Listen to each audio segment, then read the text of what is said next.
gets into the low branches easily.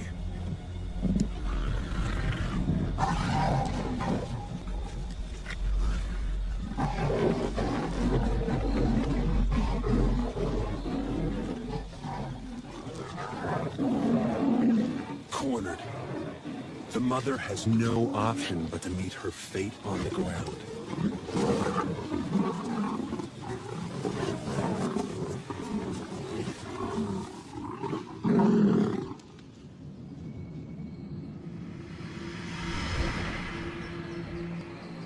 At dawn, JV and Elman scour the mother's territory and find what they fear.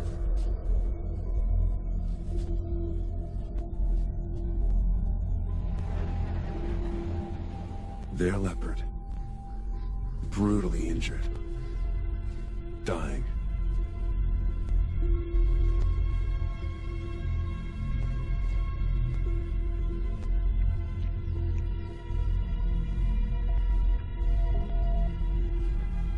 Her wounds cut to the bone.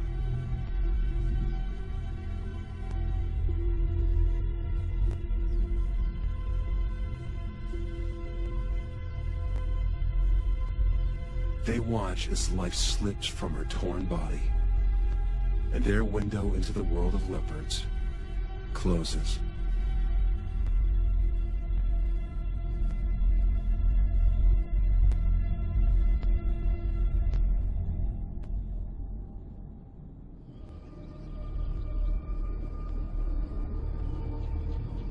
JV and Elman try to follow other leopards, particularly the mother's daughter, named Tugwan Female.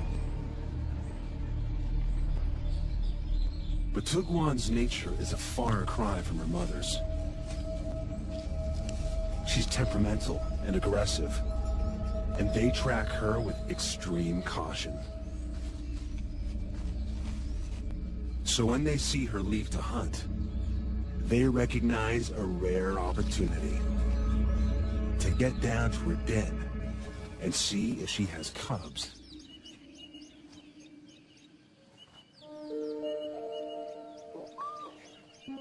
What JV finds changes his life.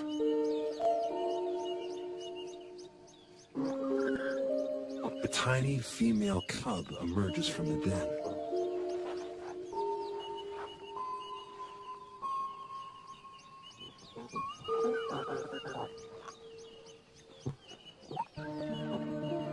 It's Manana, 10 days old.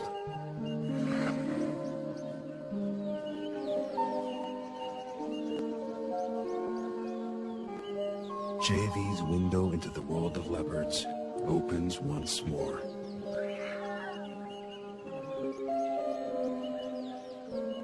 As a single parent, Tugwan must hunt, or she and the cubs will starve.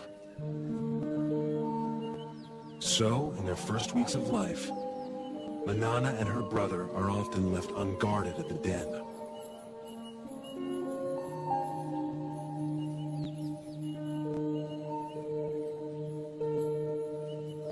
Lions and hyenas kill the offspring of other predators to eliminate the competition, and unguarded leopard cubs are soft targets.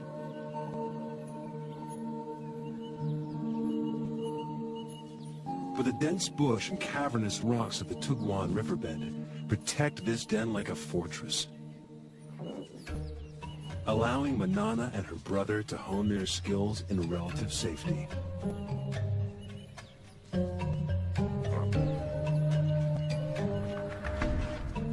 New creatures awaken their earliest hunting instincts.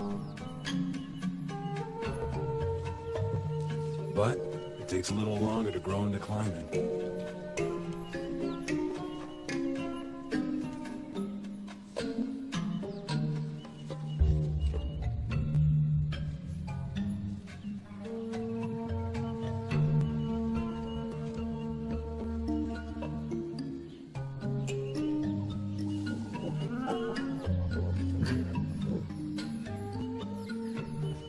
But practice makes perfect.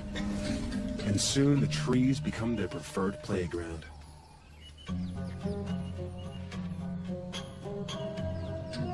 and everything in them fair game.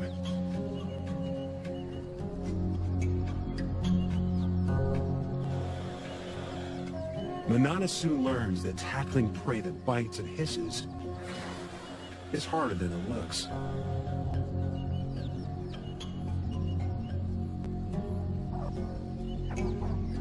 She heads down after easier prey.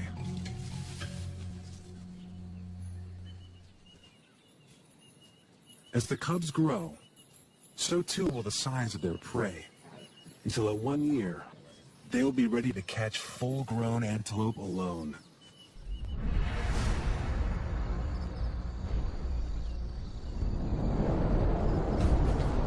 As adults, the treetops of Undalosi will become their domain. The dense woodlands are perfect leopard habitat, abounding with a diversity of prey.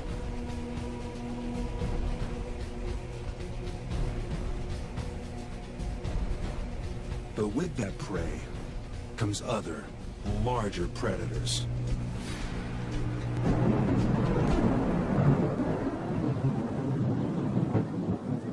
Manana learns early in her solitary adult life that catching prey is only the first hurdle. Keeping it is always a far tougher task.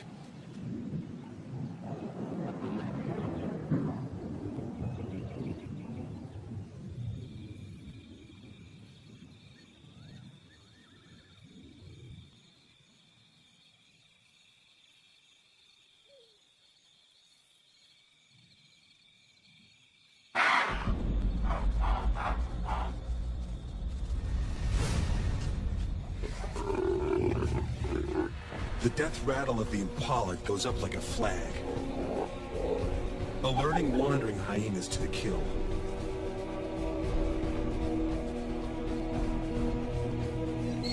They'll stop at nothing for a free meal, and with a bite that can crack bone, they make deadly enemies. Manana is in mortal danger.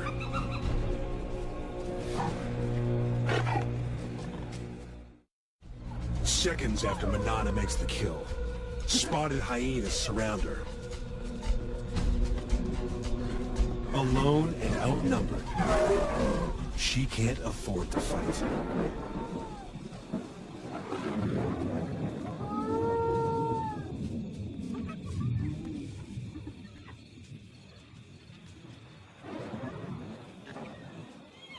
The hyenas, on the other hand, can't help fighting. A strict hierarchy guts feeding.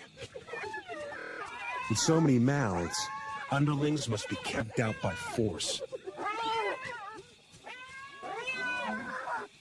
Soon, the feeding frenzy turns into a riot, allowing Manana to sneak in and steal back her carcass.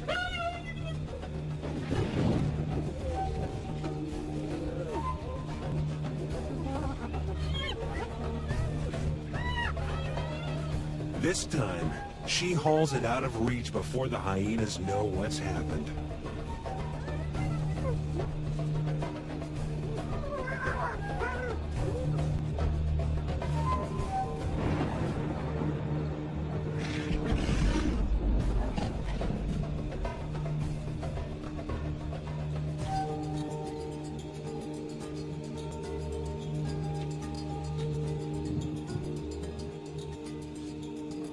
She eats her fill while she can. But hyenas are relentless.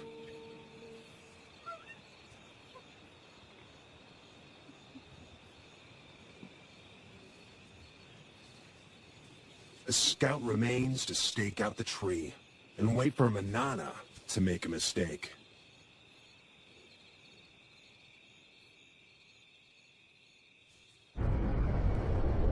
Leopards inevitably lose kills to predators.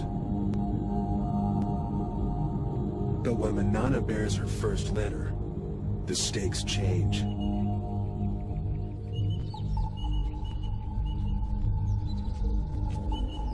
Predators are a constant, mortal threat to leopard cubs. Here in the Kruger National Park, they kill 1 and 2 infants. But even at only 4 years old, Manana proves to be an excellent mother. Her den sites are all but invisible.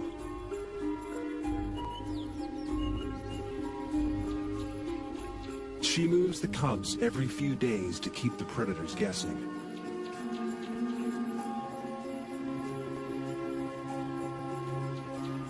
Never staying in one den long enough to build up a telltale scent trail.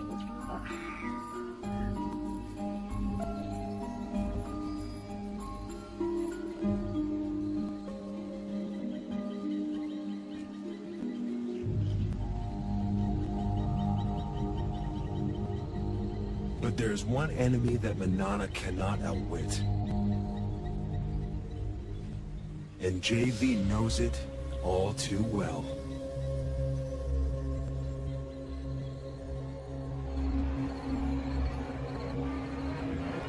A female leopard, which we called Sunset Bend female, contracted psychoptic mange. And I believed at that time that it was a natural process and that I should not interfere. And I watched and filmed while she deteriorated and eventually died.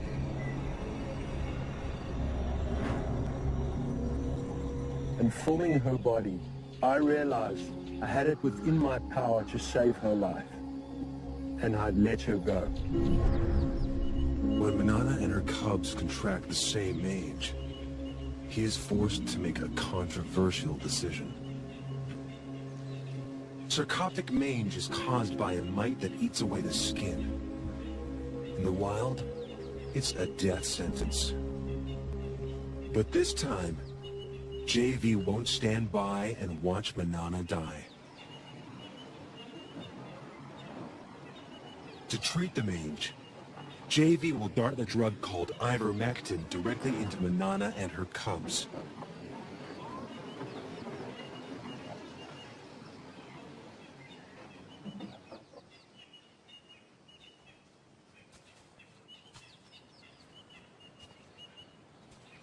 Elman tracks Manana to a dense grove of trees. One cub is on the ground below.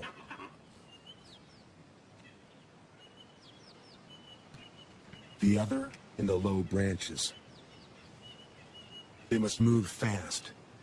The darts will hurt. Manana may see it as an attack on her and the cubs, and fight back.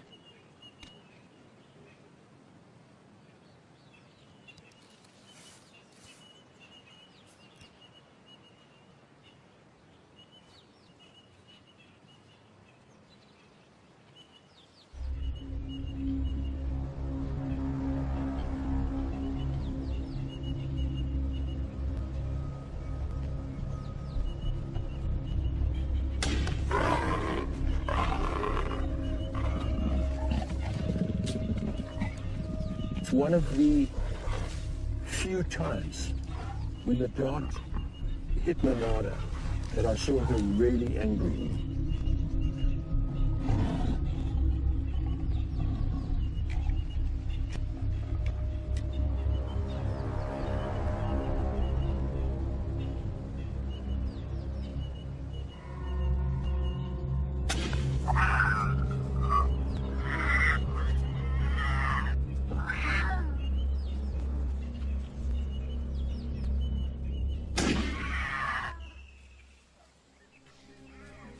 The risk is worth it. 3 weeks later, Manana and the cubs make a full recovery. JV's intervention gives Manana another 14 years of life. And her cubs survive the ordeal to become some of Lundalosi's most successful leopards. But Manana's next litter is not so lucky. A new threat terrorizes her territory. Male leopards. Territorial males kill cubs that aren't theirs so that females can bear their cubs instead. When two competing males invade Lundalozi from either side, it turns into a killing spree as they repeatedly destroy each other's offspring. After losing 2 consecutive litters, Manana makes a move to end the slaughter. She seeks out one of the males and entices him to mate.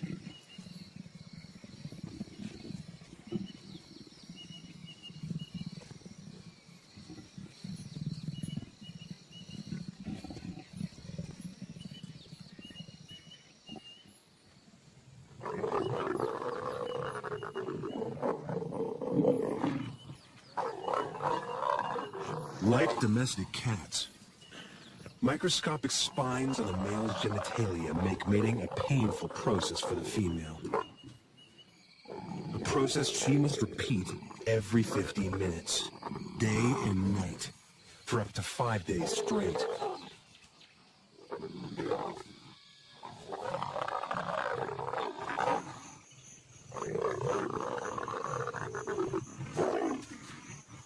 The repeated couplings force Manana's body to ovulate and help to ensure conception.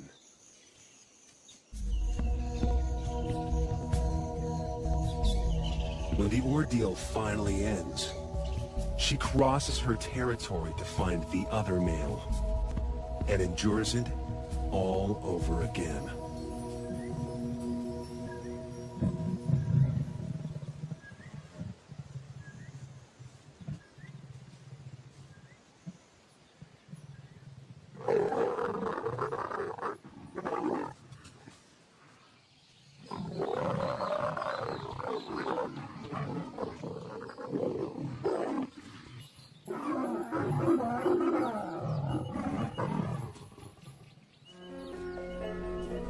By mating with both males, Manana deceives them into thinking the resulting cubs will be theirs. It's an extraordinary strategy that only a few lepers have ever been seen to employ. And it pays off. 3 months later, she has a single tiny cub.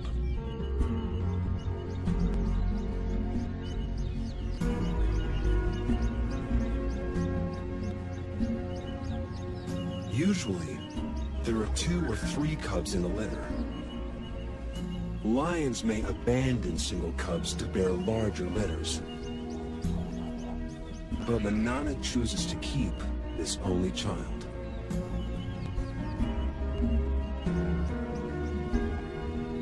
The rocky den hides many inaccessible crevices, and its perimeter is guarded by dense thorn trees.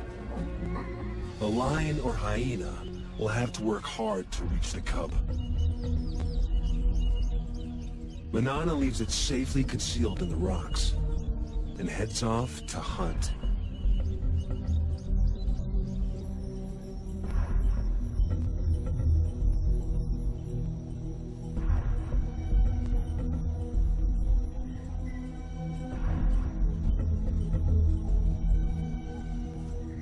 But today, Manana's not the only predator on the prowl. There is one killer that can breach the den's defenses. And it's moving in, whilst Manana's attentions are elsewhere.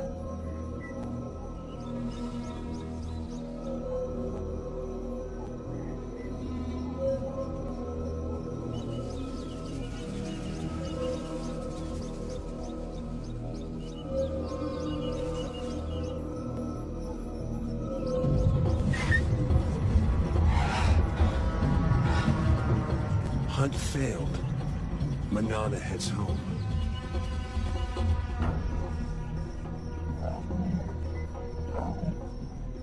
She gives a soft contact call for her cub.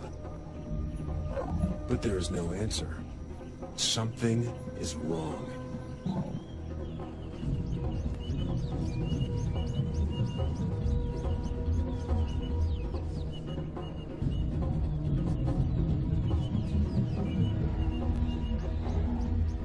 takes only a second to recognize the killer. An African rock python, swollen with a cup-sized meal.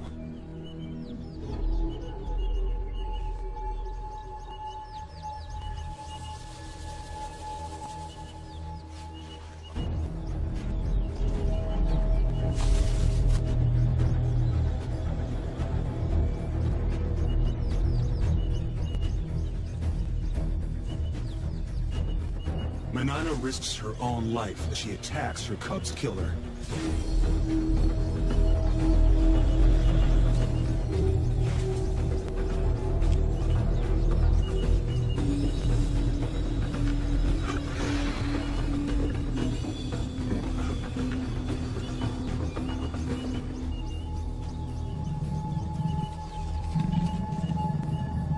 The python retreats into the thorns.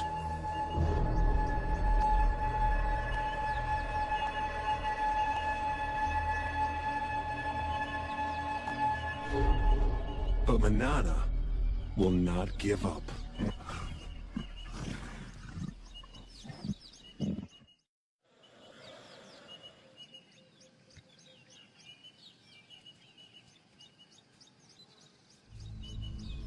For 3 hours, she lies silently, staking out the python's cave.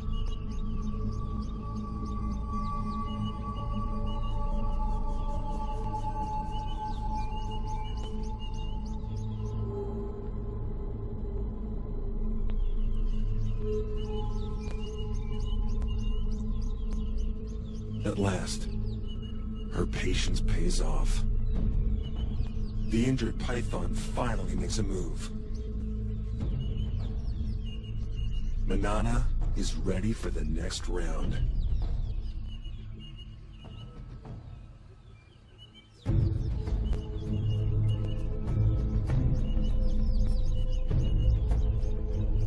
She waits until it's clear of the cave.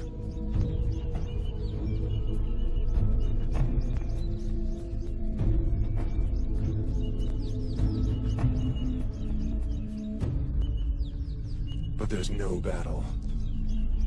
A built-in reflex forces the snake to relinquish its hard-won meal. Under stress, pythons regurgitate their prey to shed the extra weight for a speedy escape.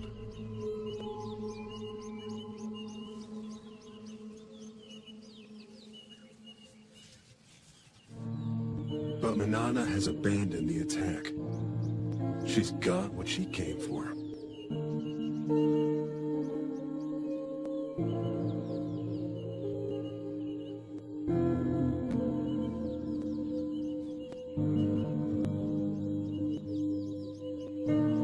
After the python disgorged her cub, I thought Manana would go after that python and kill it. But there was no act of revenge.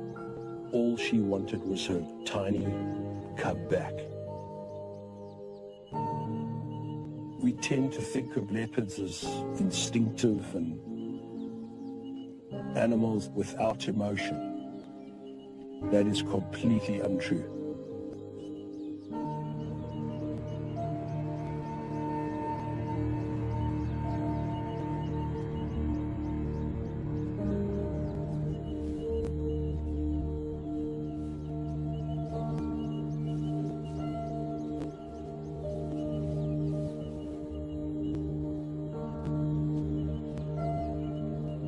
Manana carries the body away from the den and begins to consume it.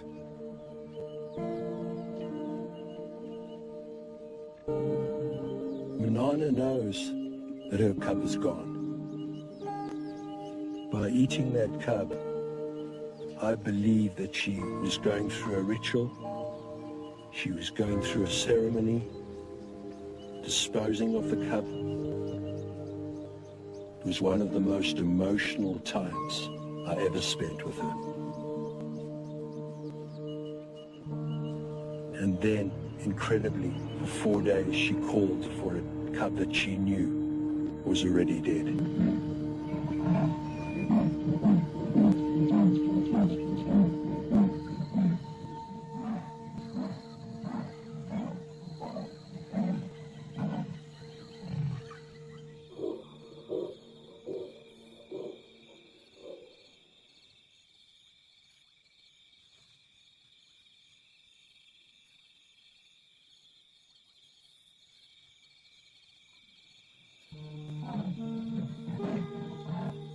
as a filmmaker, it's hard to just turn your camera on and capture the scene because it cuts very, very deep.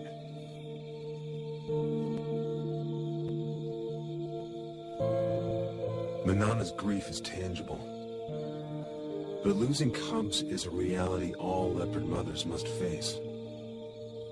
Of Manana's 8 litters, only 4 cubs survived to adulthood.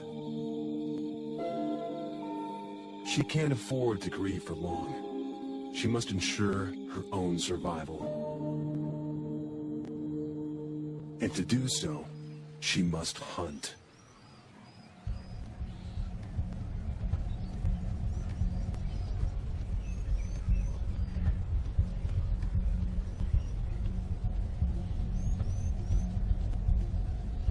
Her 15-meter vantage gives her a bird's eye view on potential prey.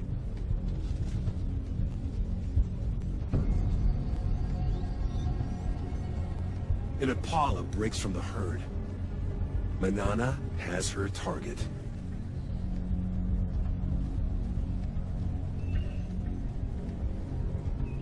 Now, it's all down to timing.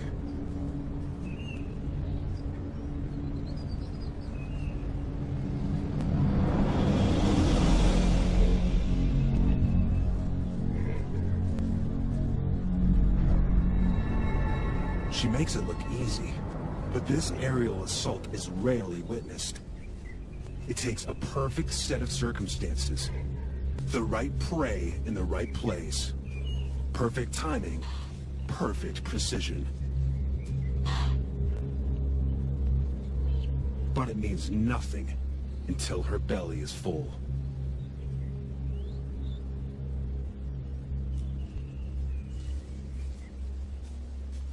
She needs to get the kill off the ground quickly. But even the trees aren't always safe.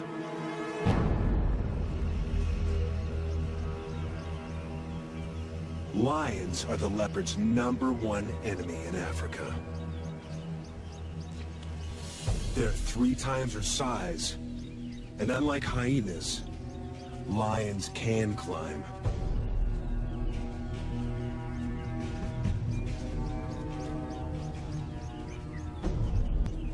Like her grandmother, it's a threat she can't escape.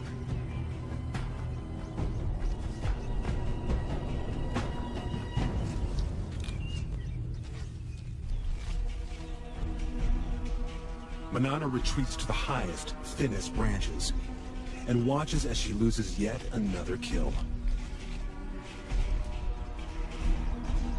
To defend it would be suicide.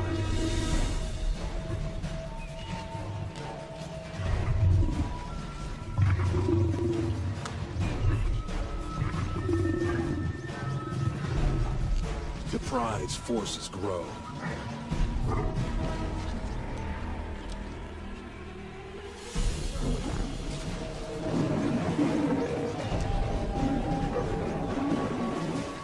But numbers are not always a strength. In a hungry pride, every scrap of meat must be fought for.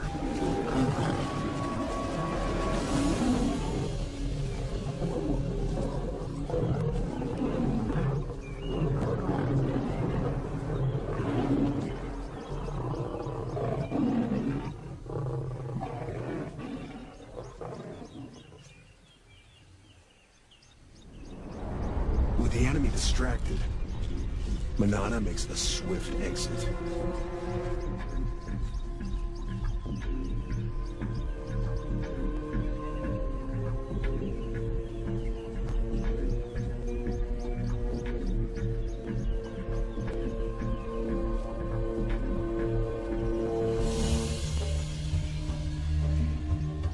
Barely is one opportunity lost, then another presents itself. A cheetah is on the hunt. They may look similar, but the cheetah is a very different animal to Manana. They're matched in weight, But the cheetah's long, streamlined body is built for speeds of over 100 kilometers an hour.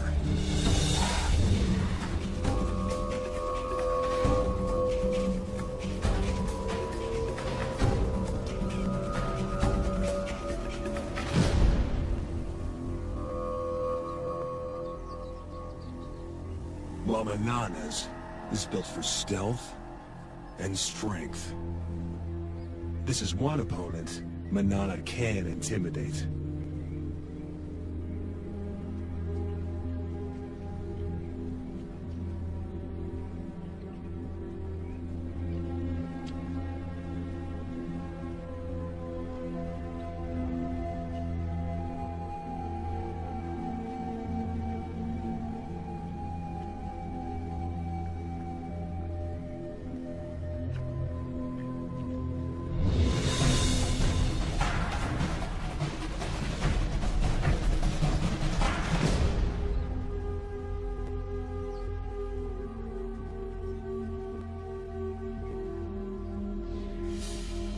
Leopards only pick fights they can win.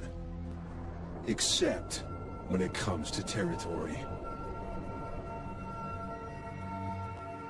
Females will fight to the death for the rights to prey, habitat, and ample den sites.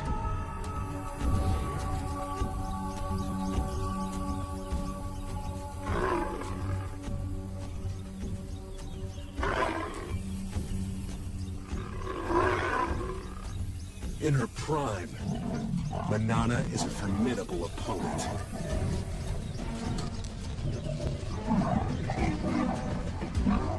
She holds Londolosi's best territory for most of her life.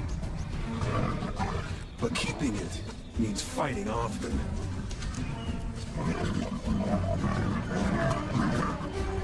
And risking severe injury.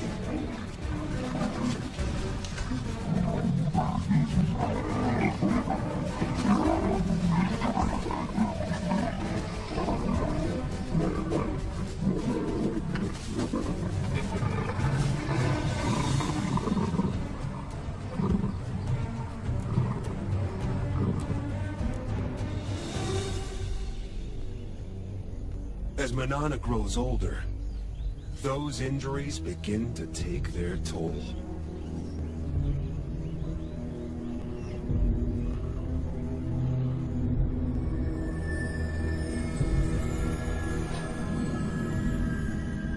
She's now an old leopard of 16.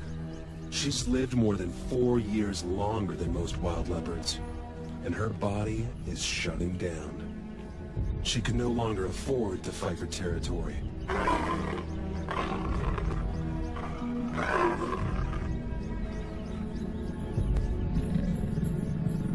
She must watch, humbled, as younger, fitter females mark on her turf and claim the best of her territory.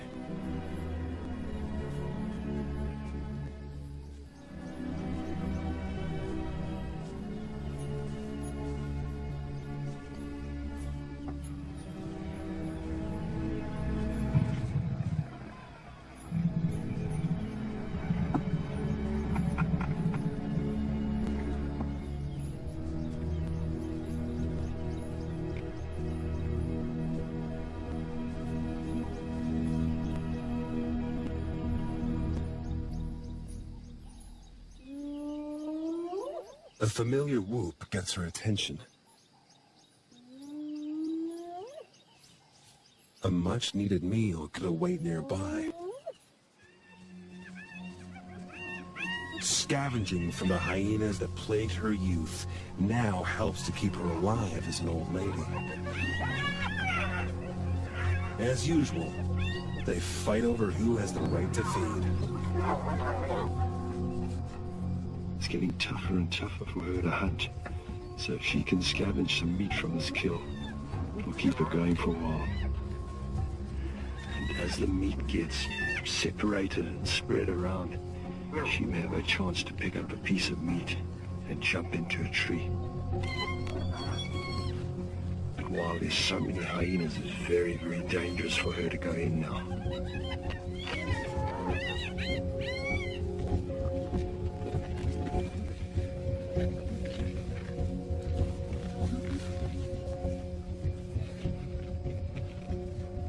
She walks a dangerous tightrope.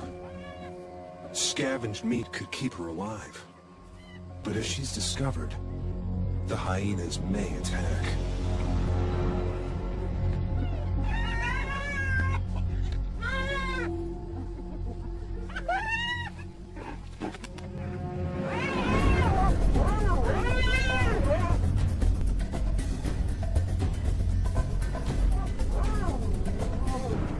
She's safe in a tree, but she's trapped.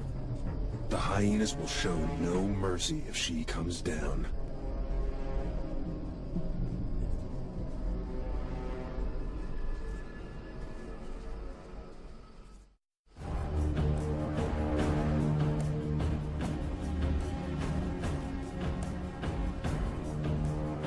Manana waits for hours in the blazing sun.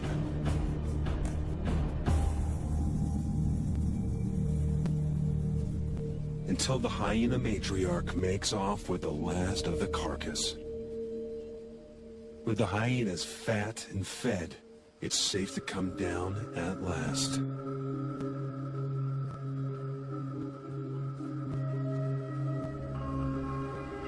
The ordeal has cost her precious energy. Energy she will struggle to replace.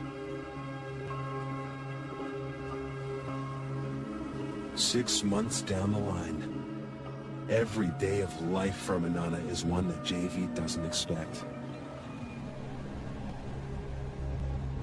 He heads out regularly to check up on her.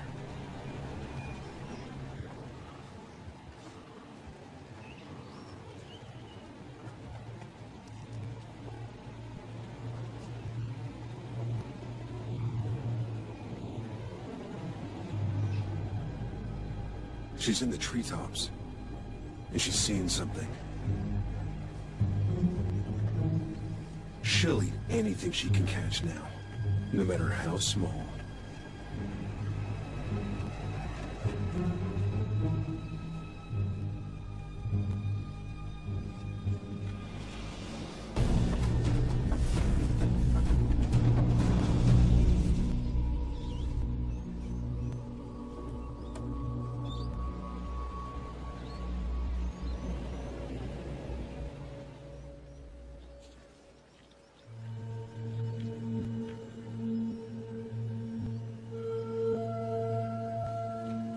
Manana used to be so fast, so strong. But now she's nearly 17. She's had to adapt to catching smaller prey. She's caught this monitor lizard, but still surviving, still using every trick to ensure her survival. She's very old. She can't have long to go.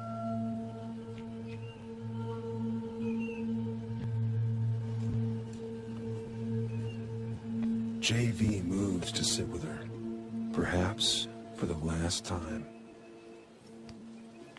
Okay, my girlie. In just a few weeks, she will be 17. A record age for a wild leopard. The equivalent of 85 human years old. Okay, girl. He chuffs to her, a sound of reassurance that she would use to calm her cubs. Okay, girl.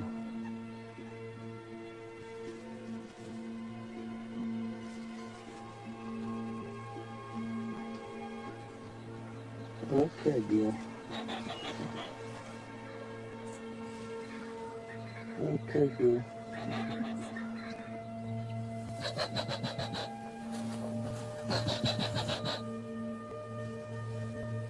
He does not fear her, nor she him.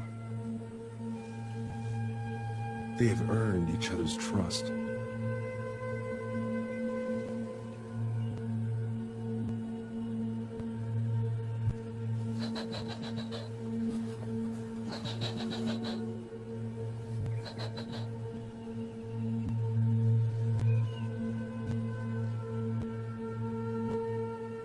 There are few people who could lie a body's length from a wild leopard. But JV knows his time with her is drawing to a close.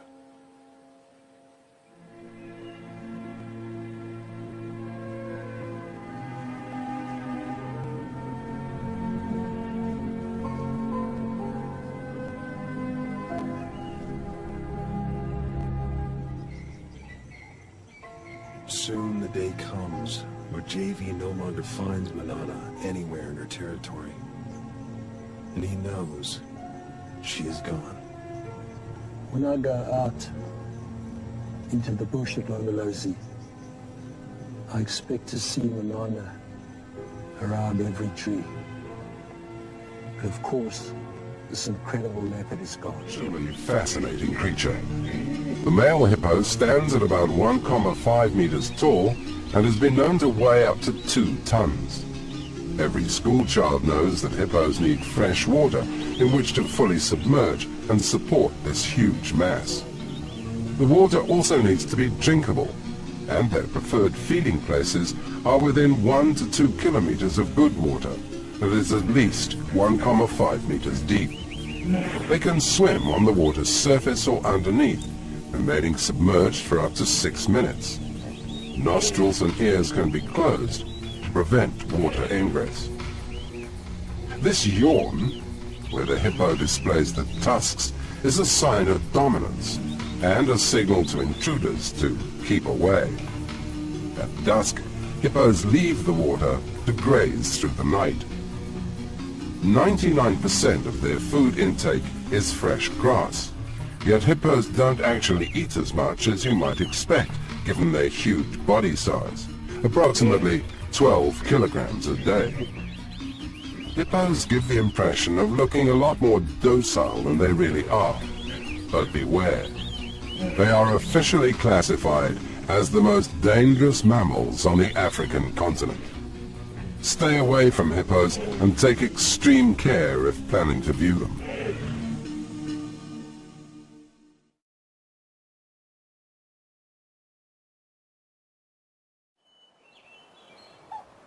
Male giraffes in the southern African lowveld stand at 5,5 meters at head height. They are larger than the females and have 2 felt-like horns which are thicker.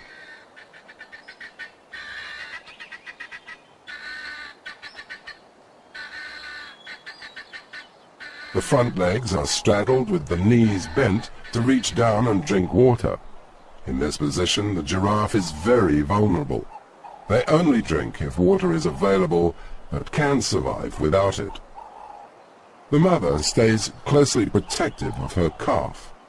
This mother-child bond lasts until her next calf is born, and the maturing calf has learnt the life skills needed to survive. Young giraffe are regularly killed by lions. Only about half survive their first year. These giraffe are feeding on protein-rich leaves and shoots at the top of acacia trees in the Kruger National Park, the most important source of food for giraffes. Twigs and branches are pulled into the mouth by the giraffe's long tongue. Small twigs are chewed and swallowed, including the thorns. They also eat the flowers and pods of certain trees. All is washed down with large quantities of digestive saliva. Notice that they soon move on from one tree to the next. This is because the acacia tree has a natural built-in defense mechanism. When eaten, the tree exudes a bitter chemical substance, tetanin, noxious to giraffes. So they have to be quick to avoid the bitter substance contaminating their food.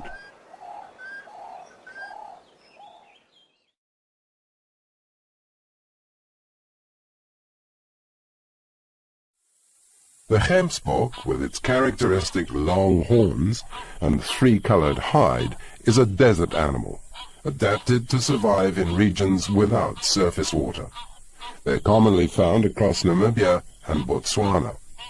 These gemsbok are filmed in the Kalahari. Gemsbok obtain their water by digging for bulbs, tubers, roots, and desert fruit. They graze principally at night, when their body temperature is cooler and the moisture content of the grazing is higher. Both males and females make full use of their long, sharp horns for fighting, to demonstrate dominance. In contests, bulls sometimes stab backwards over their shoulder, puncturing their adversary with their tips. The horns are also used for defense, slashing against their predators, such as hyena.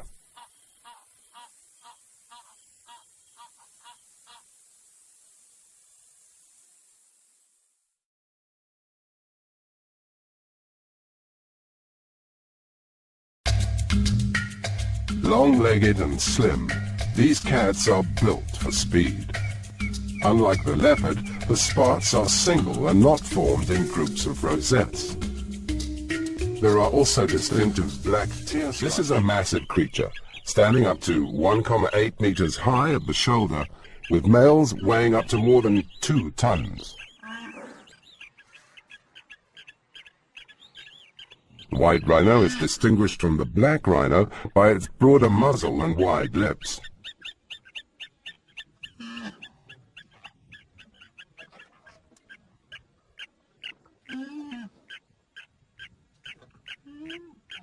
Here is a female with her calf typically at her foot. Cows are ferociously protective of their young and will charge to protect them. The mature bulls tend to be solitary and territorial, marking out their territory with their feces.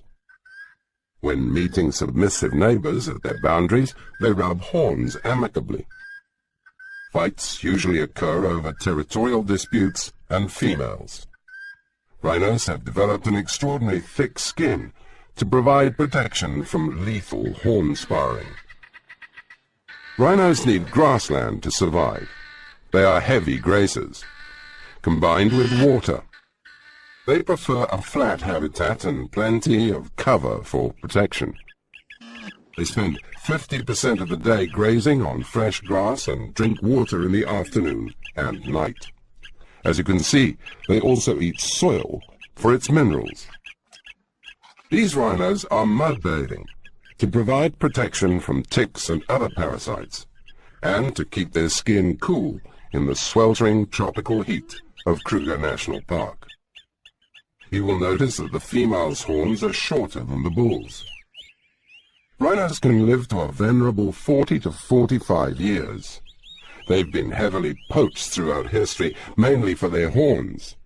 And conservation programs and patrolling operations have been very instrumental in protecting them in the second half of the 20th century from near extinction in southern Africa. Today, there are several thousand white rhinos in Kruger National Park and Umfolozi, and their numbers are increasing.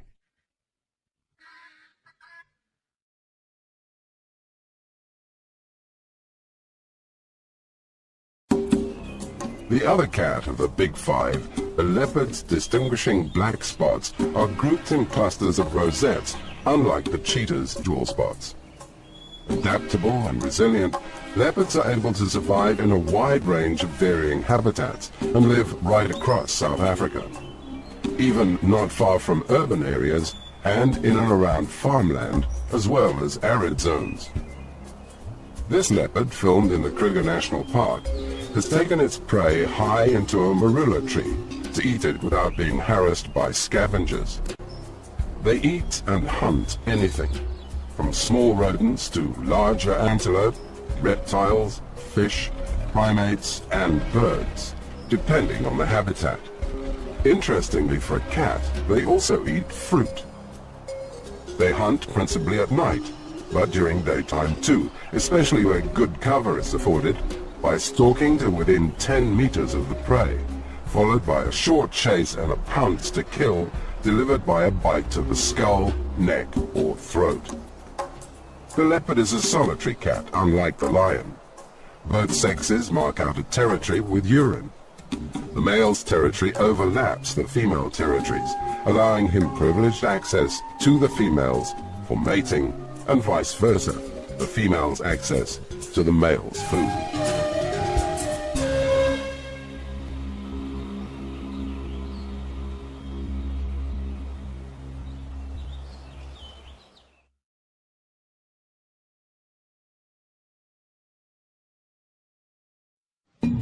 These are African buffalo, the fourth of the big five. Much like thick-set, heavily built cattle in appearance, buffalo have characteristic horns. Thick, wrinkled bosses across the forehead, from which the horns protrude sideways and downwards, curving upwards to the tips. These are large, bulky animals that need to eat a lot, almost 20 kilograms per day of protein-rich grasses, preferably, and other greenery.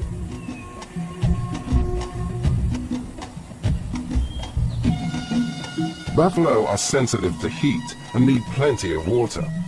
Here they are enjoying a watering hole, drinking and wallowing to cool off in the afternoon heat. They often need a drink twice a day and need habitats that have plenty of rainfall.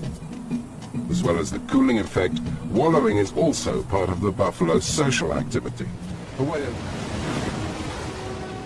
Willkommen in Afrika. Nehmen Sie Platz und begleiten Sie Kevin und Nara bei der aufregendsten Safari ihres Lebens. Eine atemberaubende Reise von der namibischen Skelettküste über den ganzen afrikanischen Kontinent bis zum Gipfel des Kilimanjaro.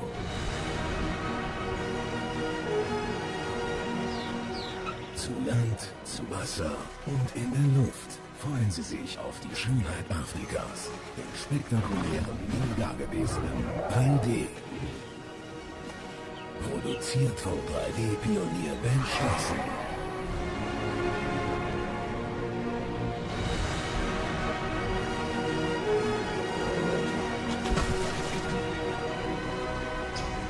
Und vergessen Sie nicht, nachts Ihr Zelt zu schließen. Dieses 3D-Abenteuer wird die aufregendste Reise Ihres Lebens.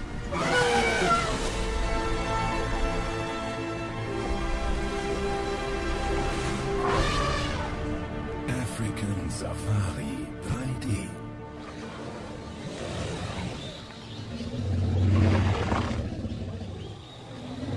Entdecken Sie Afrika hautnah.